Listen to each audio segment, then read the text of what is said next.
Nadie se va a reír. Sírveme un poco más de Slivovice, me dijo Clara y yo no puse objeciones. El pretexto esgrimido para abrir la botella no había sido nada fuera de lo corriente, pero bastaba. Ese día yo había recibido una gratificación relativamente importante por la última parte de un estudio mío que se había publicado por entregas en una revista especializada en crítica de arte. La propia publicación del estudio había tenido sus más y sus menos. El texto era pura agresividad y pura polémica. Por eso primero me lo rechazaron en la revista Pensamiento Artístico, cuya redacción es más formal y precavida, y por fin lo publicaron en la revista de la competencia, de menor tirada, cuyos redactores son más jóvenes e imprudentes. El dinero me lo trajo el cartero de la facultad junto con una carta sin importancia. Acababa de adquirir la sensación de estar muy por encima del resto de los mortales, y por la mañana apenas la leí. Pero ahora en casa, cuando el reloj se acercaba a la medianoche y el nivel de líquido en la botella se aproximaba al fondo, la cogí de la mesa para que nos sirviera de diversión. Estimado camarada, y si me permite ese tratamiento, colega. Empecé a leérsela clara. Disculpe, por favor, que una persona como yo, con la que usted no ha hablado en su vida, le escriba esta carta. Me dirijo a usted para rogarle que tenga la amabilidad de leer el artículo adjunto. No lo conozco a usted personalmente, pero le aprecio como persona cuyos juicios, reflexiones y conclusiones me han llenado de asombro porque su coincidencia con los resultados de mis propias investigaciones es tal que me he quedado completamente consternado. Y seguían una serie de elogios a las excelencias de mi obra y una petición. Si tendría la amabilidad de escribir un informe sobre su artículo, un juicio crítico para la revista Pensamiento Artístico, en la que desde hace ya más de medio año se lo rechazan y se niegan a prestarle atención. Le dijeron que mi valoración sería decisiva, de modo que ahora me he convertido en su única esperanza como escritor, en la única lucecilla que le alumbra en la terrible oscuridad. Nos reímos del señor Saturaki, cuyo rimbombante apellido nos fascinaba, pero nos reímos de él sin ensañarnos, porque los elogios que me dirigía, especialmente en combinación con la excelente botella de Slivovice, me habían ablandado. Me habían ablandado de tal modo que en aquellos instantes inolvidables amaba a todo el mundo. Naturalmente, de todo el mundo a quien más amaba era a Clara, aunque solo fuese porque estaba sentada frente a mí, mientras que el resto del mundo estaba oculto tras las paredes de mi guardilla del barrio de Ebsrovice. Y como en aquel momento no tenía nada con qué obsequiar al mundo, obsequiaba a Clara. Al menos con promesas. Clara era una chica de 20 años y de buena familia. ¿Qué digo de buena familia? De excelente familia. Su padre había sido director de un banco y como representante de la alta burguesía en el año 50 había sido obligado a trasladarse al pueblo de Selakovice, a buena distancia de Praga. Su hijita tenía malos antecedentes políticos y trabajaba de costurera en una gran fábrica de la empresa de confección de Praga. Yo estaba sentado frente a ella y procuraba aumentar sus simpatías por mí hablándole irreflexivamente de las ventajas del trabajo que había prometido conseguirle con la ayuda de mis amigos. Le dije que era imposible que una chica tan guapa desperdiciase su belleza junto a una máquina de coser y decidí que era necesario que se hiciera modelo. Clara no tuvo nada que objetar y pasamos la noche en feliz coincidencia. 2. El hombre atraviesa el presente con los ojos vendados. Solo puede intuir y adivinar lo que de verdad está viviendo. Y después, cuando le quitan la venda de los ojos, puede mirar al pasado y comprobar qué es lo que ha vivido y cuál era su sentido. Aquella noche pensé que estaba brindando por mis éxitos, sin tener la menor sospecha de que estaba celebrando la inauguración de mis fracasos. Y como no tenía la menor sospecha, al día siguiente me desperté de buen humor y mientras Clara seguía respirando feliz a mi lado, me puse a leer en la cama con caprichosa indiferencia el artículo que acompañaba a la carta.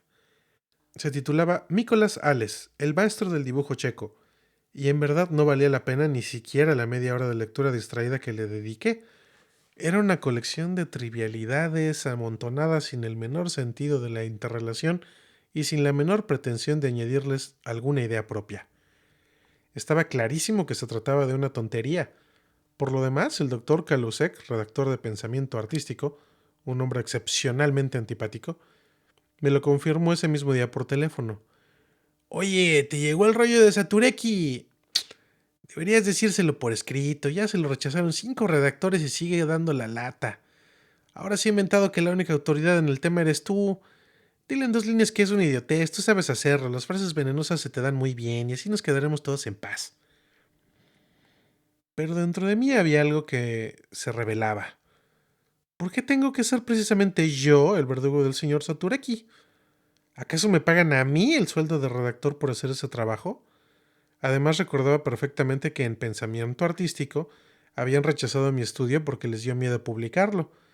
En cambio, el nombre del señor Satureki estaba firmemente unido con el recuerdo a Clara, la botella de Slivovice y una hermosa noche. Y finalmente, no voy a negarlo, es humano, podría contar con un solo dedo a las personas que me consideran la única autoridad en el tema. ¿Por qué iba a tener que perder esa única persona? Terminé la conversación con Calusek con alguna graciosa vaguedad que él podría considerar como promesa, y yo como excusa, y colgué el teléfono, firmemente decidido a no escribir nunca el informe sobre el trabajo del señor Satureki. En lugar de eso, saqué del cajón el papel de carta y le escribí al señor Satureki, evitando pronunciar ningún juicio sobre su trabajo, y poniendo como disculpa que mis opiniones sobre la pintura del siglo XIX eran consideradas por todo el mundo erróneas y extravagantes, y que por eso una intercesión mía, en especial tratándose de la redacción de Pensamiento Artístico, podía más perjudicarle que favorecerle. Al mismo tiempo, me dirigí al señor Satureki con una amistosa locuacidad de la que era imposible no deducir mis simpatías hacia él. En cuanto eché la carta en el correo, me olvidé del señor Satureki, pero el señor Satureki no se olvidó de mí. Un buen día, justo al terminar mi clase, doy clases de historia de pintura en la universidad, llamó a la puerta del aula nuestra secretaria, la señora Mari, una mujer amable de cierta edad que de vez en cuando me hace una taza de café y dice que no estoy cuando me llaman mujeres por teléfono y no quiero ponerme. Asomó la cabeza por la puerta del aula y me dijo que había un señor esperándome. Los señores no me dan miedo, así que me despedí de los alumnos y salí al pasillo con buen ánimo.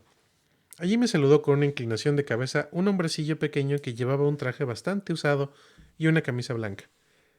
Me comunicó muy respetuosamente que era Satureki. Invité al visitante a pasar a una habitación que estaba libre, le indiqué que se sentase en un sillón y en tono jovial empecé a conversar con él de todo un poco. Del mal tiempo que hacía aquel verano, de las exposiciones que había en Praga. El señor Satureki asentía amablemente a cualquier tontería que yo dijese, pero de inmediato trataba de relacionar cada uno de mis acontecimientos con su artículo sobre Nicolás Ales, y el artículo yacía de pronto entre nosotros, en su invisible sustancia, como un imán del que no era posible liberarse. Nada me gustaría más que hacer un informe sobre su trabajo, dije por fin, pero ya le he explicado en mi carta que no me consideran experto en el siglo XIX checo y que además estoy un poco enfrentado con la redacción de Pensamiento Artístico, porque me tienen por fanático modernista, de modo que una valoración positiva mía solo podría perjudicarle. Oh, es usted demasiado modesto, dijo el señor Satureki. Un experto como usted. ¿Cómo puede valorar tan negativamente su posición? En la redacción me han dicho que todo dependerá exclusivamente de su valoración. Si usted se pone de parte de mi artículo, lo publicarán. Es usted mi única salvación. Se trata del producto de 3 años de estudio y 3 años de trabajo. Ahora todo está en sus manos. ¿Con qué ligereza y con qué defectuosos materiales edifica el hombre sus excusas? No sabía qué responderle al señor Satureki. Eché una mirada a su cara y advertí que no solo me miraban unas pequeñas e inocentes gafas anticuadas, sino también una poderosa y profunda arruga transversal en la frente. En aquel breve instante de clarividencia, un escalofrío me atravesó la espalda. Esa arruga, reconcentrada y terca, no era solo un indicio de los padecimientos del espíritu sufridos por su propietario ante los dibujos de Nicolás Sales, sino también el síntoma de una extraordinaria fuerza de voluntad. Perdí mi presencia de ánimo y no pude encontrar una excusa adecuada. Sabía que no iba a escribir aquel informe, pero también sabía que no tenía fuerzas para responder con un no cara a cara a los ruegos de aquel hombrecillo. De modo que empecé a sonreír y a hacer promesas vagas. El señor Satureki me dio las gracias y dijo que pronto volvería a verme. Me despedí de él con muchas sonrisas. Y en efecto, al cabo de un par de días volvió. Lo esquivé astutamente, pero al día siguiente me dijeron que había estado otra vez preguntando por mí en la facultad. Comprendí que la situación era crítica. Fui rápidamente en busca de la señora Mary para tomar las medidas necesarias. Por favor, Mary, si volviese a preguntar por mí ese señor, dígale que estoy de viaje de estudios en Alemania y que tardaré un mes en regresar.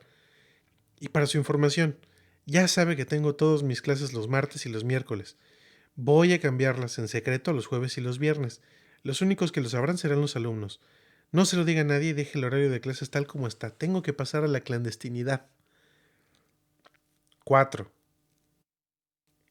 En efecto, el señor Satureki pronto volvió a la facultad a preguntar por mí y se quedó desolado cuando mi secretaria le comunicó que me había ido repentinamente a Alemania.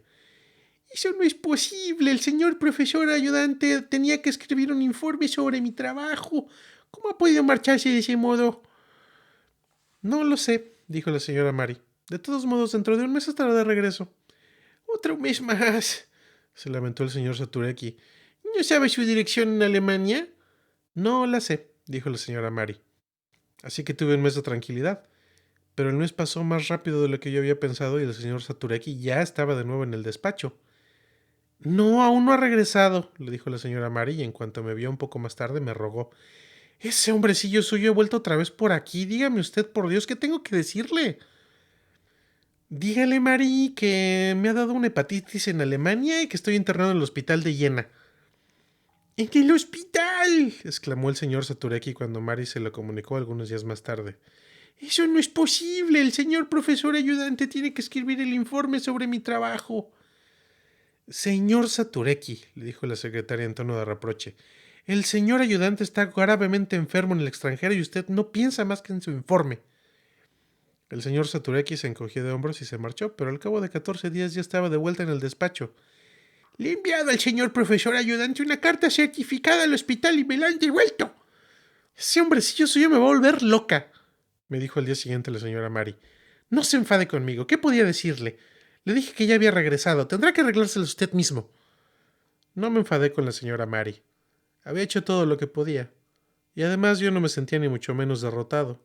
Sabía que nadie podría darme casa. Vivía totalmente en secreto.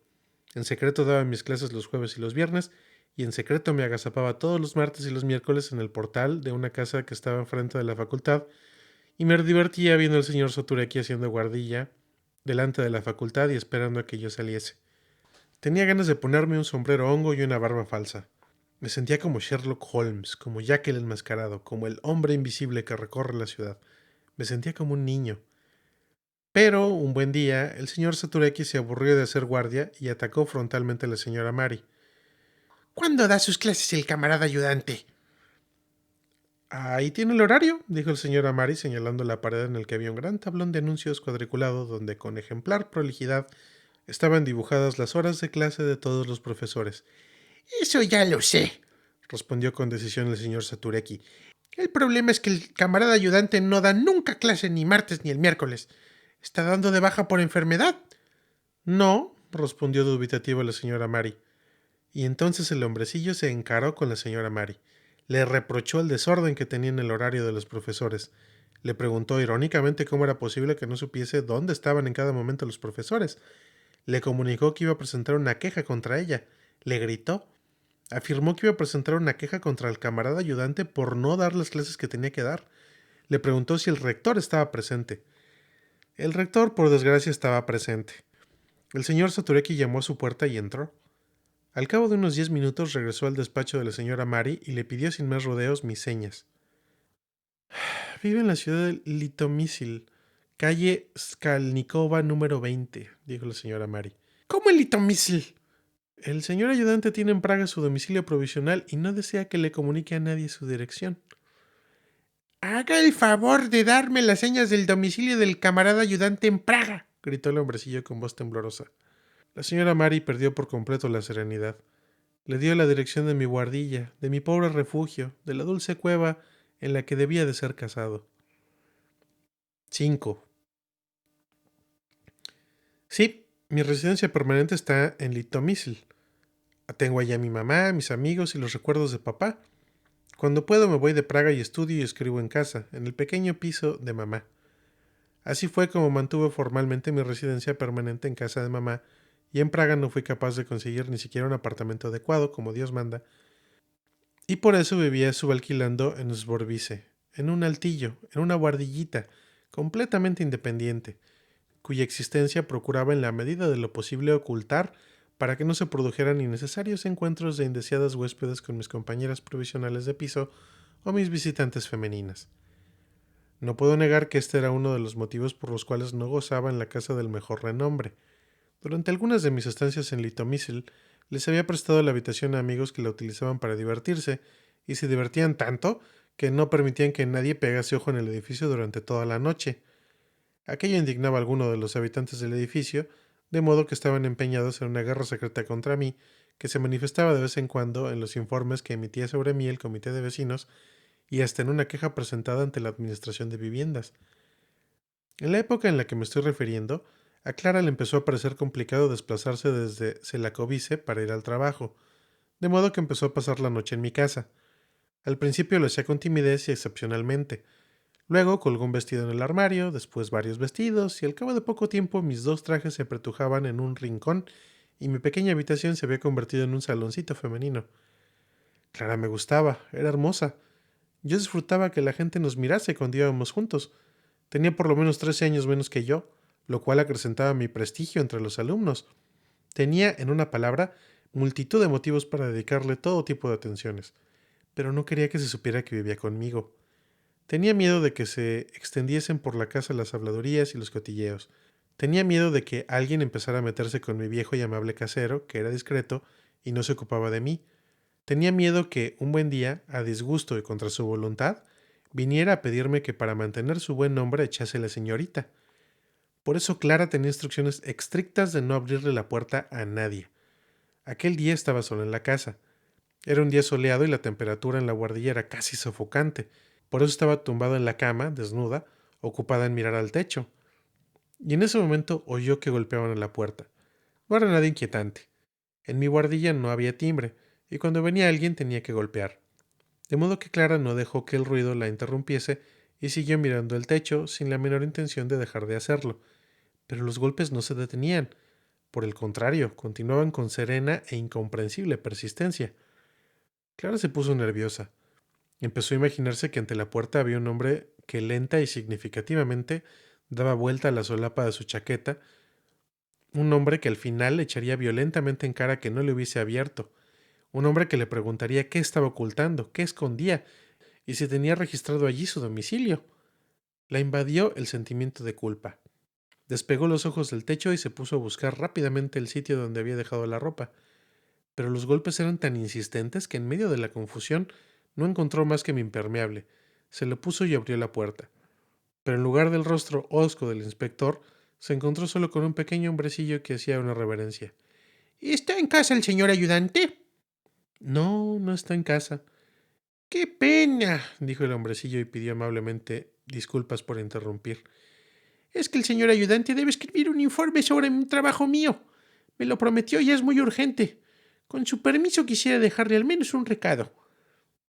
Clara le dio al hombrecillo papel y lápiz, y yo me enteré por la noche de que el destino del estudio sobre Micolas Ales estaba únicamente en mis manos y de que el señor Satureki aguardaba respetuosamente mi informe y procuraría localizarme una vez más en la facultad.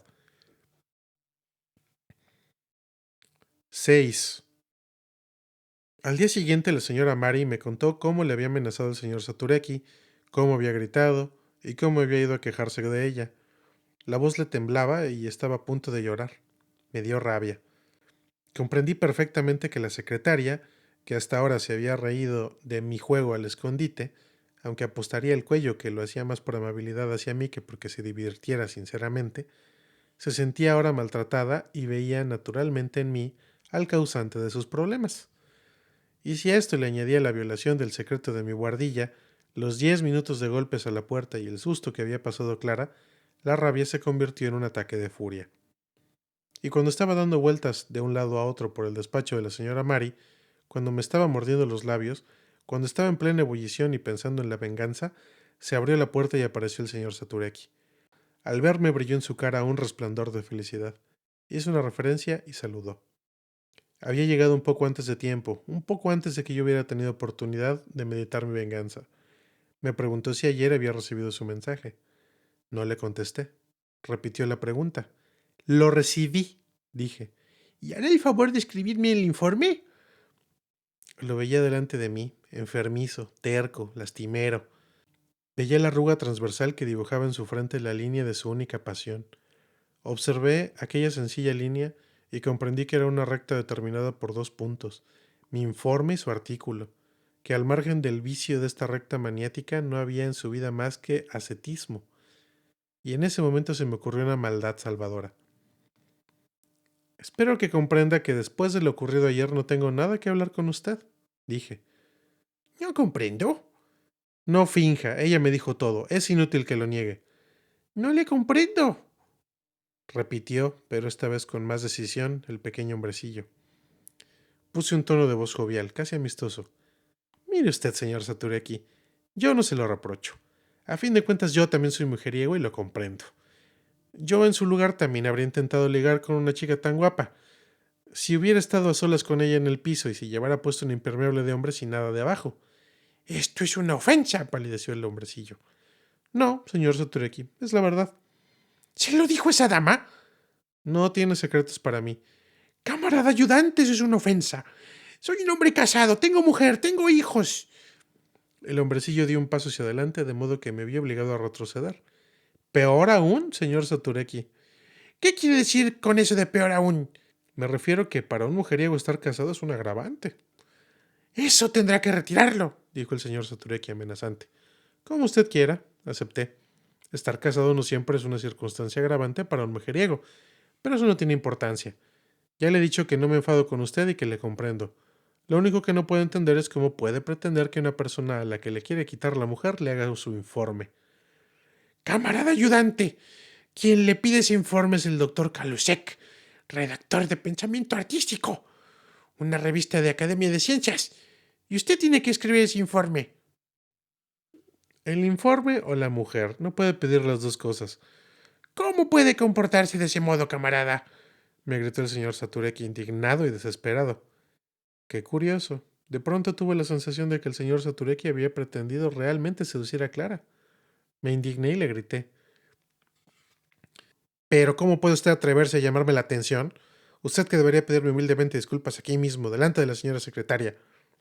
Me volví de espaldas al señor Satureki y él, confuso, salió trastabillando de la habitación. Bueno, respiré como si acabara de ganar un duro combate y le dije a la señora Mary. Espero que ahora ya no pretenderá que le escriba ese informe. La señora Mary sonrió y al cabo de un momento me preguntó tímidamente. ¿Y por qué no quiere hacerle ese informe? Porque lo que ha escrito es una terrible estupidez. ¿Y entonces por qué no pone en el informe que es una estupidez? ¿Por qué se lo iba a describir? ¿Para qué tengo que enemistarme con nadie? La señora Mary me miró con una sonrisita tolerante y en ese momento se abrió la puerta y apareció el señor Satureki con el brazo extendido. No seré yo el que tenga que disculparse, será usted. Lo dijo con una voz temblorosa y volvió a desaparecer. 7. No lo recuerdo con exactitud. Quizá fue ese mismo día, quizá unos días más tarde, cuando encontramos en mi buzón una carta en la que no figuraba la dirección. Dentro había un texto trabajosamente escrito con letra inexperta. Estimada, venga a verme el domingo para hablar de las ofensas a mi marido. Estaré en casa todo el día. Si no viene, me veré obligada a tomar medidas. Ana Satureka, Praga 3. Ana Satureka, Praga 3. Dalimilova 14. Clara estaba aterrorizada y empezó a decir algo acerca de que la culpa era mía. Hice un gesto despectivo y dije que el sentido de la vida consistía en divertirse viviendo y que si la vida era demasiado holgazana para que eso fuera posible, no había más remedio que darle un empujoncito. Uno debe cabalgar permanentemente a lomos de las historias, esos potros raudos en los cuales se arrastraría uno por el polvo como un peón aburrido. Cuando Clara me dijo que no tenía la menor intención de cabalgar a lomos de ninguna historia, le garanticé que jamás vería al señor Satureki ni a la señora Satureka, y que la historia sobre cuya montura había soltado yo, iba a dominarla tranquilamente yo solo. Por la mañana, cuando salíamos de casa, nos detuvo el portero. El portero no es mi enemigo. Hace ya tiempo que lo soborné soberbiamente con un billete de 50 coronas y desde entonces he vivido con la agradable convicción de que había aprendido a no enterarse de nada que se refiriera a mí y no echaba leña al fuego que mis enemigos avivaran en mi contra. Ayer hubo dos que preguntaron por usted, le dijo. ¿Cómo eran? Uno bajito con una tía. ¿Cómo era la tía? Le sacaba dos cabezas, muy enérgica, ¿eh? Una tía dura. No paraba de hacer preguntas, se dirigió a Clara. Más que nada preguntaba por usted, quién era y cómo se llamaba. Dios mío, ¿y qué le dijo? Se asustó Clara. Pues, ¿qué le iba a decir? Yo qué sé, quién viene en la casa del señor ayudante. Yo le dije que todas las noches venía una distinta. Estupendo. Saqué del bolsillo un billete de 10 coronas. Sigue diciendo lo mismo. No tengas miedo, le dije después a Clara. El domingo no irás a ninguna parte y nadie te encontrará. Y llegó el domingo, tras el domingo el lunes y el martes y el miércoles. ¿Ya ves? Le dije a Clara. Pero después llegó el jueves. Les estaba contando a mis alumnos en la habitual clase secreta cómo los jóvenes fauvistas apasionadamente y con generosa camaradería liberaron el color de las ataduras descriptivas del impresionismo, cuando de pronto abrió la puerta la señora Mari y me dijo al oído: «Está aquí la mujer de ese Satureki». «Pero si yo no estoy», le dije. «Enséñale el horario». Pero la señora Mari hizo un gesto de negación con la cabeza. «Ya se lo dije». Pero ella se metió en su despacho y vio que había un impermeable en el perchero y ahora está sentada en el pasillo esperando. Los callejones sin salida son mi mejor fuerte de inspiración. Le dije a mi alumno preferido: «Tenga la amabilidad de hacerme un pequeño favor. Vaya a mi despacho y póngase mi impermeable y salga del edificio con él puesto. Habrá una mujer que intentará demostrarle que yo soy usted, pero su tarea consiste en negarlo a cualquier precio». Mi alumno se fue y regresó al cabo de un cuarto de hora. Me comunicó que había cumplido el encargo, que el campo estaba libre y la mujer fuera de la facultad. Por una vez había ganado la partida.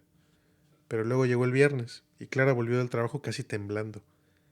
El amable señor, que recibía a los clientes en el distinguido salón de la empresa de confección, abrió ese día de pronto la puerta trasera que conduce al taller, en el que junto a otras 15 costureras trabajaba mi Clara, y gritó: «¿Vive alguna de vosotras en el número 5 de la calle Pushkin?»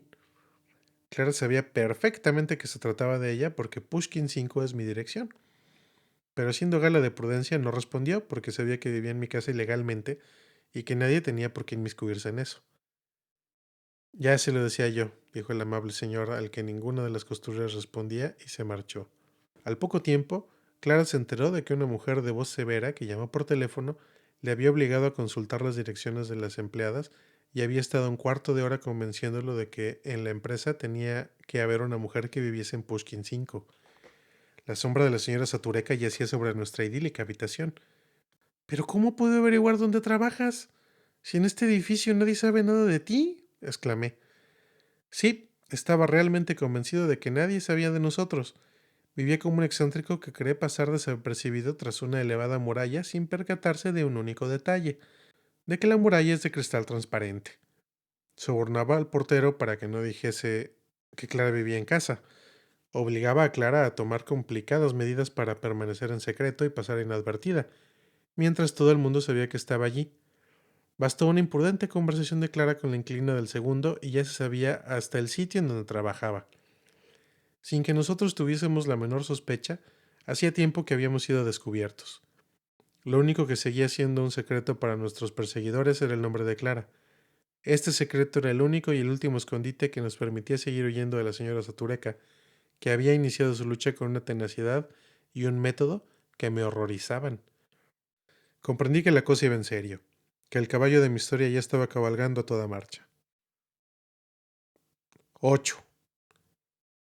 Aquello sucedió el viernes, y cuando Clara llegó el sábado del trabajo, temblaba una vez más. Había ocurrido lo siguiente. La señora Satureka fue con su marido a la empresa a la que había llamado por teléfono el día anterior y le pidió al director que les permitiese visitar el taller con su marido y examinar las caras de todas las costureras que estuviesen presentes. La petición le pareció ciertamente extraña al director, pero la cara que ponía la señora Satureka no era como para rechazar sus exigencias. Hablaba de un modo confuso de ofensas, de vidas destrozadas y de procedimientos judiciales. El señor Satureki estaba a su lado, ponía cara de disgusto y permanecía callado. Así que fueron conducidos al taller.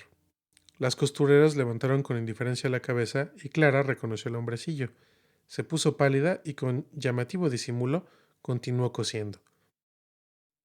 Adelante, le dijo con irónica amabilidad el director al inmóvil dúo. La señora Satureka comprendió que debía tomar la iniciativa e incitó a su marido. Vamos, mira. El señor Satureki levantó la vista con el ceño fruncido y miró a su alrededor. ¿Es alguna de estas? Le preguntó al oído la señora Satureka. Al parecer el señor Satureki no veía con la precisión suficiente, ni siquiera con gafas, como para abarcar con la mirada en su conjunto aquel gran espacio cubierto que, por lo demás, era bastante accidentado.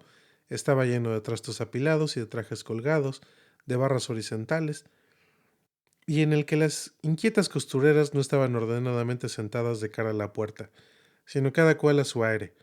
Se volvían, cambiaban de silla, se levantaban y miraban involuntariamente hacia otro sitio, de modo que tuvo que recorrer el taller procurando que no se le escapase ninguna. Cuando las mujeres se dieron cuenta de que estaban siendo observadas por alguien, y además por alguien tan poco agraciado y para ellas tan poco apetecible, experimentaron en lo más profundo de su sensibilidad una vaga sensación de humillación y comenzaron a rebelarse silenciosamente, riéndose y murmurando. Una de ellas, una joven gruesa y mal hablada, le espetó. El tío anda buscando por toda Praga la desgraciada que lo dejó preñado. Sobre la pareja se desplomó la burla ruidosa y vasta de las mujeres, pero ambos se quedaron en medio de aquella burla, tímidos y tercos, con una especie de extraña dignidad.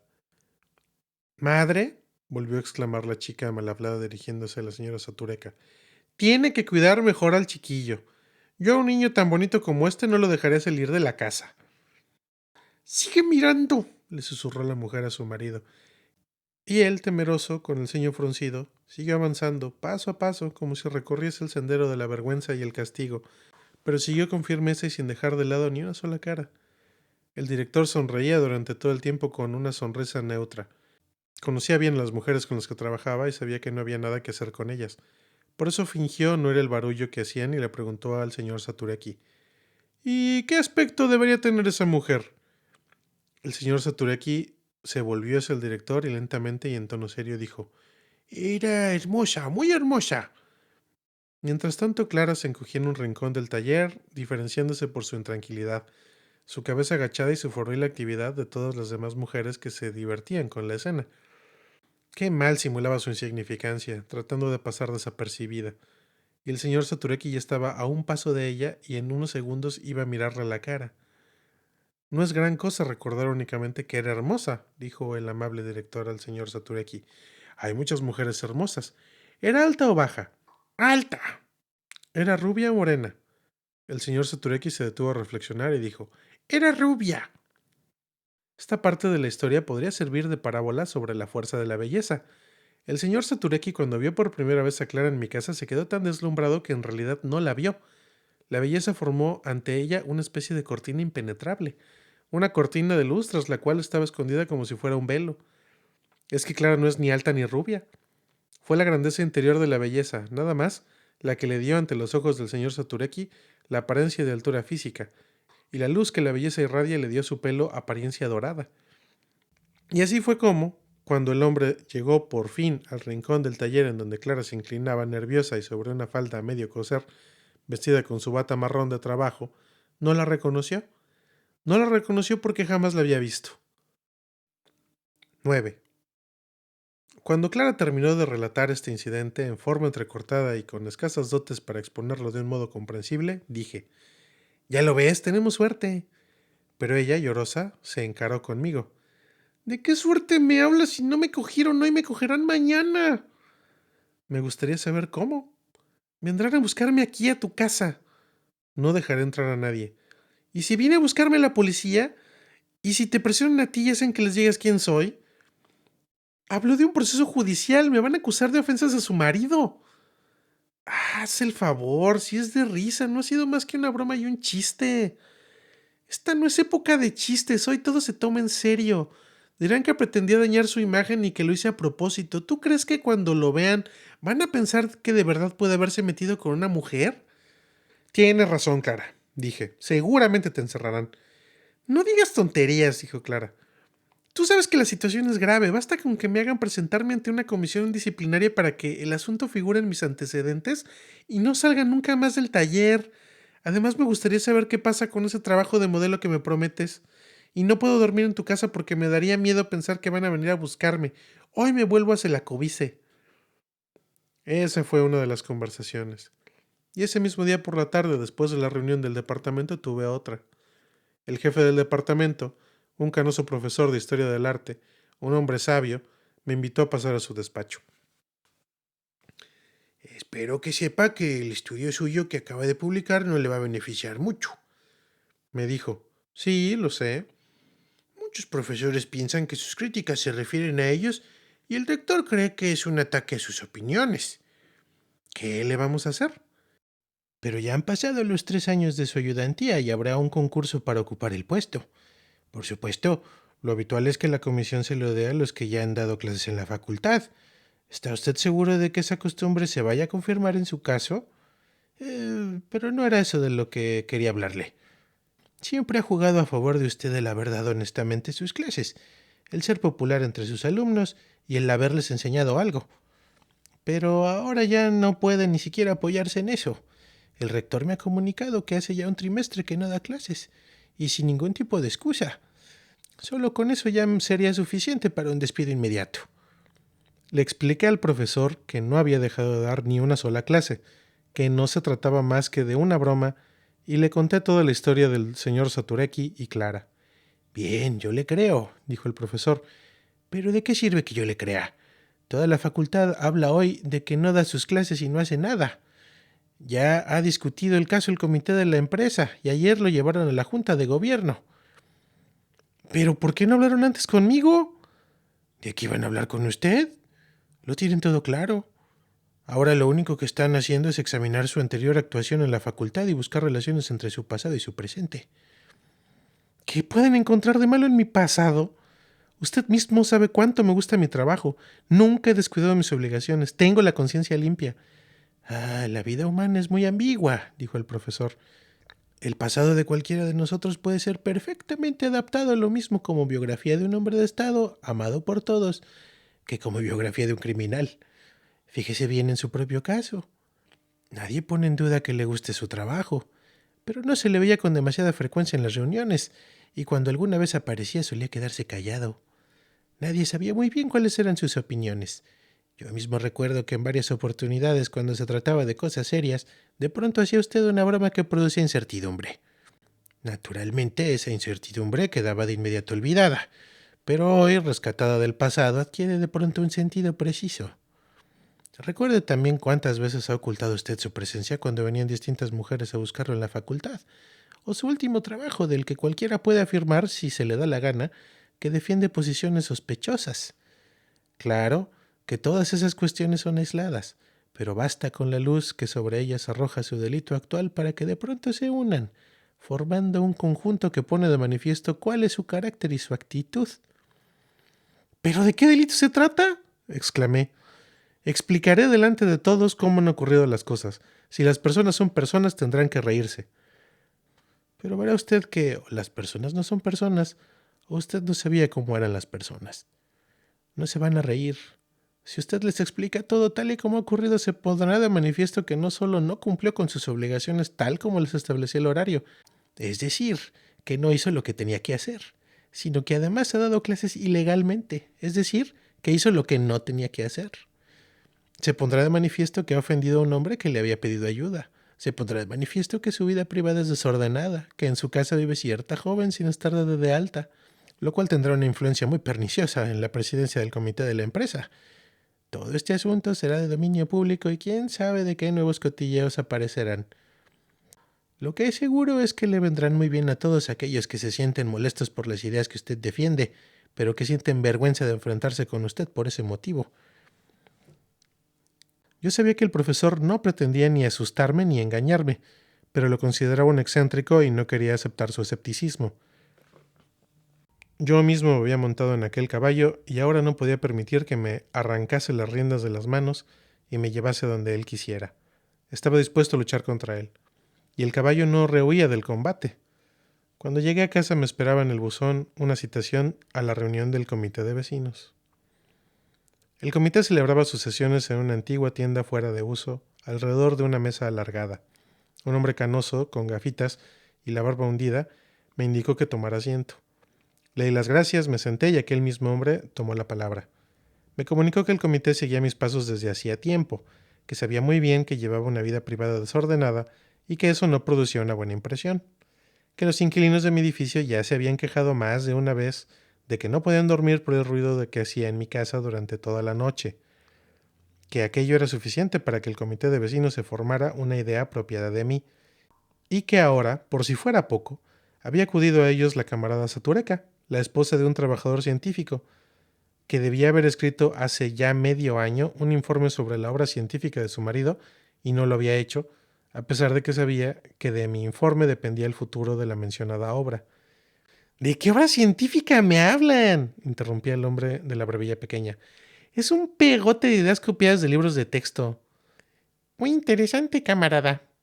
Se mezcló ahora en la conversación una rubia de unos 30 años, vestida en plan moderno, en cuya cara se había quedado pegada, probablemente para siempre, una sonrisa radiante. Permítame una pregunta. ¿Cuál es su especialidad? La teoría del arte. ¿Y la del camarada Satureki? No lo sé. Probablemente intenta algo parecido. Ya lo ven. La rubia se dirigió entusiasmada a los demás. El camarada no ve en un trabajador de su misma especialidad a un colega, sino a un competidor. ¡Prosigo!, dijo el hombre de la barbilla hundida. La camarada Satureka nos dijo que su esposo fue a verle a usted a su casa y que encontró en ella una mujer. Según parece, esa mujer lo acusó ante usted de haber pretendido aprovecharse sexualmente de ella, pero la camarada Satureka cuenta con documentos que certifican que su marido no es capaz de semejante cosa. ¿Quiere saber el nombre de la mujer que acusó a su marido y poner ese asunto en manos de la comisión disciplinaria del ayuntamiento? Porque esta acusación infundada ha representado para su marido un perjuicio material.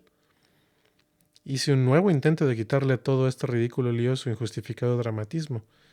Camaradas, dije, toda esta historia carece de sentido. Ese trabajo es tan flojo que ni yo ni nadie podría recomendar su publicación. Y si entre el señor Satureki y esa mujer se produjo algún malentendido, no creo que sea como para convocar una reunión. Por suerte no eres tú, camarada, quien decide cuándo tenemos que reunirnos, me respondió el hombre de la barbilla hundida. Y eso que dices que el artículo del camarada Satureki es malo, hemos de interpretarlo como una venganza. La camarada Satureka nos ha facilitado la carta que escribiste a su marido después de leer su trabajo. Sí, pero en esa carta no digo una palabra acerca de la calidad del artículo. Es verdad, pero dices que quieres ayudarle, que tu carta se desprende claramente que aprecias el trabajo del camarada Satureki. Y ahora dices que es un pegote. ¿Por qué no se lo escribiste en aquella carta? ¿Por qué no se lo dijiste cara a cara? El camarada tiene dos caras, dijo la rubia. En ese momento intervino en la conversación una mujer mayor con el pelo ondulado de peluquería. No se anduvo con rodeos. Lo que quisiéramos que nos dijeras, camarada, es el nombre de la mujer a la que el señor Satureki encontró en tu casa.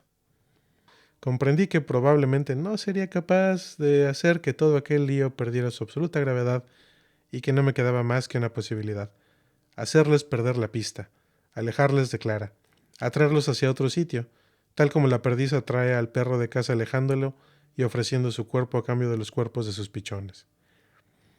Es una pena, pero no me acuerdo de su nombre, dije. ¿Cómo no te vas a acordar del nombre de la mujer con la que vives?, preguntó la mujer del pelo ondulado. Se ve que el camarada tiene un comportamiento ejemplar para con las mujeres, dijo la rubia. Es posible que lo recordara, pero tendría que pensarlo. ¿Saben ustedes qué día fue la visita del señor Satureki?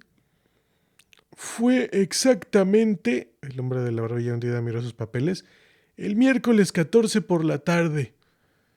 El miércoles 14. Un momento. Apoyé la cabeza con las palmas de las manos y me puse a pensar.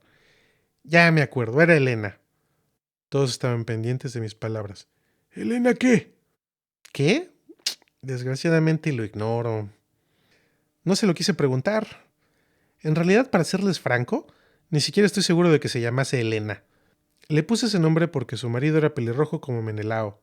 La conocí el martes por la noche en un bar y conseguí hablar con ella un momento cuando su Menelao se acercó a la barra a tomar un coñac.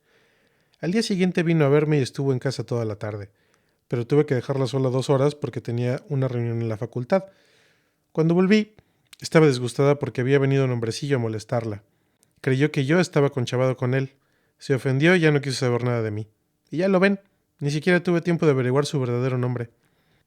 Camarada, independientemente de que lo que dice sea cierto, dijo la rubia, me parece incomprensible que usted pueda educar a nuestra juventud. ¿Acaso nuestro modo de vida no le sirve de inspiración más que para beber y aprovecharse de las mujeres? Puede estar seguro de que le daremos nuestra opinión al respecto donde corresponda. El portero no dijo nada de ninguna Elena, intervino ahora la mujer mayor de pelo ondulado, pero nos informó que ya desde hace un mes tienes en tu casa sin darle de alta a una chica que trabaja en la empresa de confección. No olvides, camarada, que estás en un piso subalquilado. ¿Te crees acaso que puede vivir alguien en tu piso así por las buenas? ¿Piensas que nuestra casa es un bordel? Si no nos quieres decir su nombre, ya lo averiguará la policía. Las cosas iban cada vez peor. Yo mismo empezaba a notar en la facultad el ambiente de rechazo del que me había hablado el profesor. Hasta el momento no me habían convocado oficialmente, pero de vez en cuando ya alguna indirecta, y de vez en cuando, por compasión, me hacían alguna confidencia a la señora Mary, en cuyo despacho los profesores tomaban el café y hablaban sin preocuparse de que alguien pudiera oírles. Dentro de un par de días debía reunirse la comisión encargada del concurso, que ahora se dedicaba a recoger todas las valoraciones posibles. Me imaginaba lo que dirían los miembros de la comisión al leer el informe del comité de vecinos, un informe del que solo sabía que era secreto y sobre el cual yo no tendría oportunidad de pronunciarme. Hay momentos en la vida en los que uno tiene que batirse en retirada, en los que debe rendir las posiciones menos importantes para salvar las más importantes. Yo pensé que mi posición más importante, mi último reducto, era mi amor. Sí, en aquellos días de inquietud comencé de pronto a darme cuenta de que amaba a mi costurera y me sentía ligado a ella. Ese día me encontré con ella junto al museo. No, en casa no. ¿Acaso aquella casa seguía siendo mi hogar? ¿Puede una habitación con las paredes de cristal ser un hogar? ¿Una habitación vigilada con prismáticos? ¿Una habitación en la que uno tiene que ocultar a la que ama con más precauciones que si se tratara de una mercancía de contrabando? Mi casa ya no era mi casa. Tenemos la misma sensación que alguien que se ha internado en territorio ajeno y a cada momento puede ser capturado. Nos ponían nerviosos los pasos que se oían en el pasillo. Estábamos constantemente esperando a que alguien llamara con insistencia a la puerta. Clara había vuelto a vivir en Selacovice y, en aquella casa nuestra, que se nos había vuelto ajena, ya no teníamos ganas de vernos ni siquiera durante un rato. Por eso le había pedido a un amigo pintor que me prestara su estudio para pasar la noche. Aquel día me dejó la llave por primera vez. Así nos encontramos bajo uno de los altos techos del barrio de Vigonradi, en una enorme habitación con una pequeña cama y una gran ventana inclinada desde la que se veía toda la Praga nocturna en medio de un montón de cuadros apoyados contra la pared. En el desorden y la despreocupada suciedad del estudio del pintor, volví de pronto a sentir la antigua sensación de despreocupada libertad. Me tumbé en la cama, introduje el sacacorchos en el corcho y abrí una botella de vino. Hablaba con alegría y despreocupación y disfrutaba pensando en la noche que me esperaba. Pero la angustia de la que yo me había liberado cayó por entero sobre Clara. Ya mencioné que Clara había venido sin el menor escrúpulo y hasta con la mayor naturalidad a vivir a mi guardilla, pero ahora que nos encontrábamos por un momento en un estudio ajeno se sentía incómoda, más que incómoda. Esto me resulta humillante, me dijo. ¿Qué es lo que te humilla?, le pregunté. Que estamos teniendo que pedir un piso prestado. ¿Y por qué te humilla que hayamos tenido que pedir un piso prestado? Porque tiene algo de humillante, respondió. Es que no podíamos hacer otra cosa.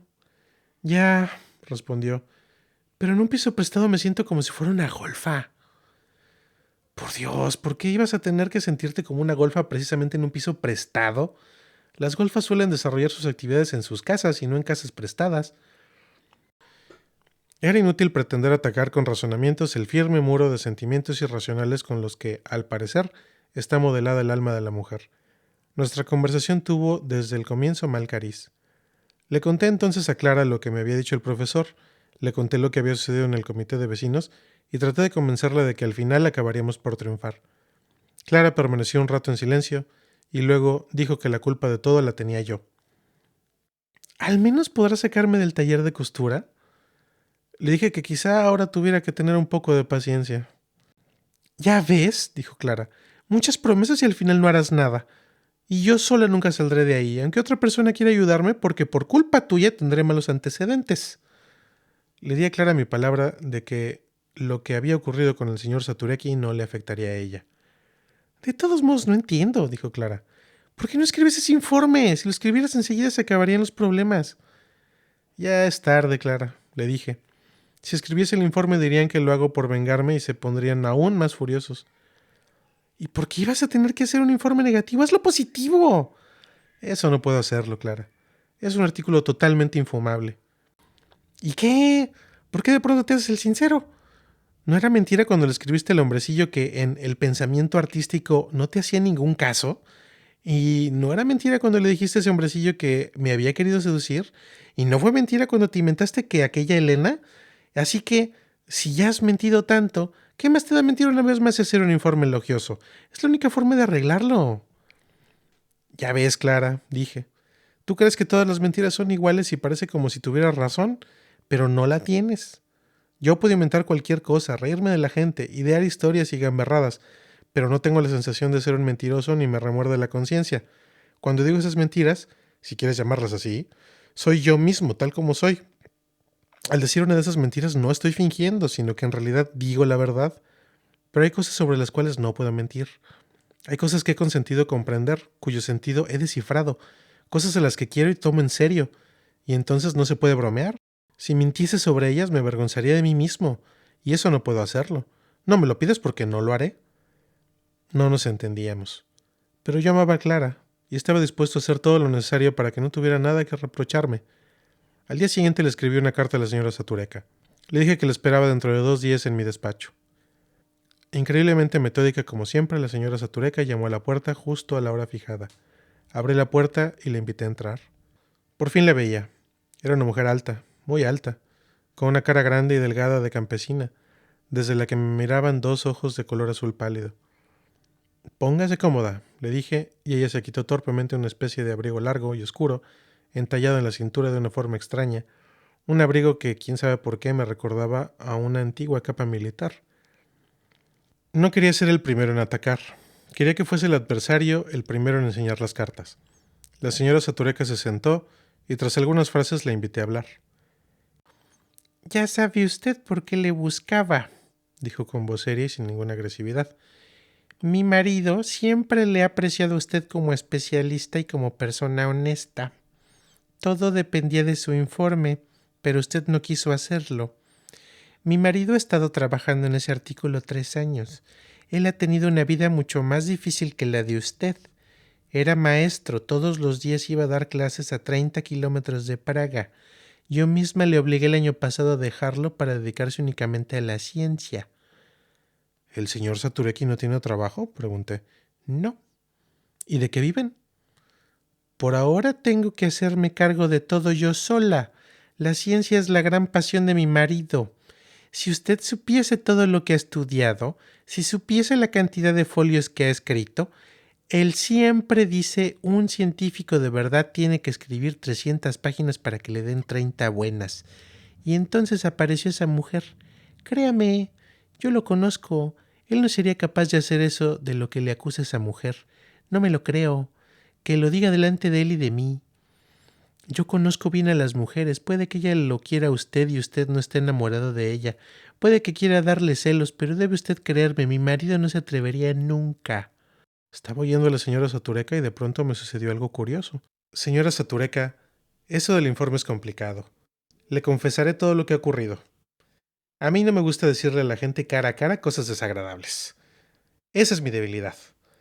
He tratado de evitar al señor Satureki pensando que adivinaría el motivo que tenía para hacerlo, y es que su trabajo es flojo, carece de valor científico. ¿Me cree? Es muy difícil que lo crea. Eso no puedo creerlo, dijo la señora Satureka. En primer lugar, el trabajo no es nada original. Entiéndame bien, un científico tiene que encontrar siempre algo nuevo. Un científico no puede simplemente copiar lo que ya se sabe y lo que escribieron otros. Estoy segura de que mi marido no copió ese trabajo. Señora Satureka, ¿seguro que usted ha leído ese artículo? Iba a seguir hablando, pero la señora Satureka me interrumpió. No, no lo he leído. Me quedé sorprendido. Entonces léalo. Veo muy mal, dijo la señora Satureka. Hace ya 5 años que no he leído ni un renglón, pero no necesito leer para saber si mi marido es honesto. Eso es algo que no se aprende leyendo. Yo a mi marido le conozco como una madre a su hijo, lo sé todo de él, y sé que todo lo que hace es honesto.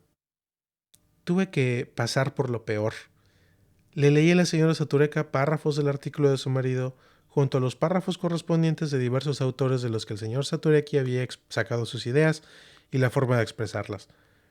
Por supuesto, no se trataba de un plagio consciente, sino más bien de una dependencia inintencionada con respecto a autores por los que sentía un enorme respeto. Pero cualquier persona que oyese los párrafos citados comprendería que el trabajo del señor Satureki no podía ser publicado por ninguna revista científica seria. No sé en qué medida la señora Satureka atendía a mis explicaciones, en qué medida las seguía y las entendía, pero permanecía sentada humildemente en el sillón, humilde y obedientemente, como un soldado que sabe que no puede abandonar su puesto. Tardamos alrededor de media hora. La señora Satureka se levantó entonces del sillón, fijó en mí sus ojos traslúcidos y me pidió con voz inexpresiva que le disculpase. Pero yo me di cuenta que no había perdido la fe en su marido, y que si a alguien le echaba en cara algo, era a sí misma por no haber sido capaz de hacer frente a mi argumentación, que le parecía oscura e incomprensible. Se puso su abrigo militar y yo comprendí que aquella mujer era un soldado, un triste soldado, fatigado por largas marchas, un soldado incapaz de comprender el sentido de las órdenes recibidas, pero dispuesto siempre a cumplirlas sin protestar. Un soldado que ahora se aleja derrotado, pero sin mácula. Bueno, ahora ya no tienes nada que temer, le dije a Clara tras repetirle en el bar Dalmacia mi conversación con la señora Satureka. Pero si yo no tenía nada que temer, respondió Clara con una confianza en sí misma que me llamó la atención. ¿Cómo que no? Si no hubiera sido por ti, jamás hubiera citado a la señora Satureka. Has hecho bien en hablar con ella porque lo que les habías hecho era lamentable. El doctor Calusek dice que es algo que resulta incomprensible para una persona inteligente. ¿Cuándo hablaste con Calusek? Hablé, dijo Clara. ¿Y se lo contaste todo? ¿Y qué? ¿Acaso es un secreto? Ahora sé perfectamente lo que eres tú. ¿Quieres que te diga lo que eres? Hazme el favor. Un vulgar cínico. Eso te lo dijo Calusek. ¿Por qué me lo iba a decir Calusek? ¿Crees que no me lo puedo inventar yo misma? ¿Eh? Tú estás convencida de que yo soy incapaz de darme cuenta de lo que eres. A ti te gusta tomarle el pelo a la gente. Al señor Satureki le prometiste que iba a hacer el informe. Yo no prometí que iba a hacer el informe. Da lo mismo. A mí me prometiste que me ibas a conseguir un trabajo.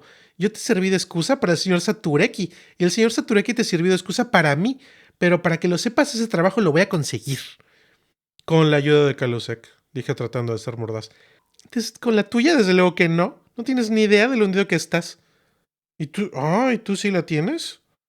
Sí, sí la tengo. El concurso no lo vas a ganar y podrás darte por satisfecho si te aceptan como empleado en alguna galería. Pero tienes que darte cuenta que la culpa es solo tuya. Si te puedo dar un consejo, la próxima vez sé honesto y no mientas, porque ninguna mujer respeta a un hombre que miente. Después se puso de pie, me dio, probablemente por última vez, la mano, dio media vuelta y se marchó. Pasó un rato antes de que cayera en la cuenta de que, a pesar del gélido silencio que me rodeaba, mi historia no pertenecía a la categoría de las historias trágicas, sino más bien a las cómicas. Eso me proporcionó cierto consuelo.